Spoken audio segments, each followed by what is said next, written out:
October 18వ తారీఖు శనివారము త్రయోదశి, శని త్రయోదశి, పైగా ధన త్రయోదశి కూడా చాలా విశేషమైనటువంటి రోజు. ఆ రోజున ప్రతి ఒక్కరూ కూడా సాయంత్రం వేళ మీ ఇంట్లో సింహద్వారం దగ్గర కుడి వైపు రైట్ సైడ్ ఖచ్చితంగా గోధుమ పిండితో తయారు చేసినటువంటి ప్రమిదలో ఆవు నెయ్యి వేసి దీపం వెలిగించండి.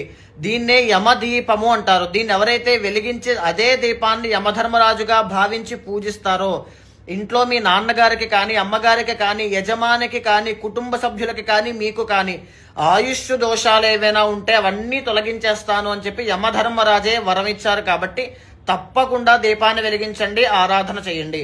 ఇక ఎడమ వైపున అదే రోజున సాయంత్రం వేళ రాగి చెంబు కానీ, రాగి బింది కానీ తీసుకుని అందులో నీళ్లు వేసి ఉత్తరేణి ఆకులు, తులసి ఆకులు వేసి ఆ బిందినే ధన్వంతరి స్వామిగా పూజించడం వల్ల ఇంట్లో దీర్ఘకాలిక ఆరోగ్య సమస్యలు రాకుండా ఇంటిల్లపాది ఐశ్వర్యంతో ఉండేటట్టుగా ధన్వంతరి స్వామి యొక్క అనుగ్రహం వల్ల అన్నీ దక్కుతాయి.